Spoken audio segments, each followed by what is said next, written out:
கெடா சீக்கில் மரத்தில் ஏறி கிளைகளை வெட்டி கொண்டிருந்த ஆடவர் தான் வெட்டிய கிளையே தன் காலில் விழுந்து காயமுற்றார். ஸ்ரீ டூசுன் தேசிய பள்ளியின் ஆசிரியர் குடியிருப்புக்கு பின்னால் ஞாயிற்றுக்கிழமை மாலை அச்சம்பவம் நிகழ்ந்தது. 0.25 மீட்டர் நீளமுள்ள மரக்கிளை காலில் விழுந்து அவர் வலியால் துடித்ததை கண்ட பள்ளி பணியாளர் தீயணைப்பு மீட்புத்துறைக்கு தகவல் கொடுத்தார்.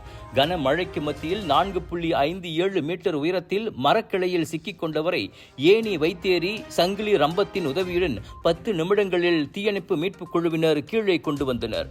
பாதிக்கப்பட்ட 35 வயது ஆடவர் சிகிச்சைக்காக சிக் மருத்துவமனைக்கு அனுப்பப்பட்டார்.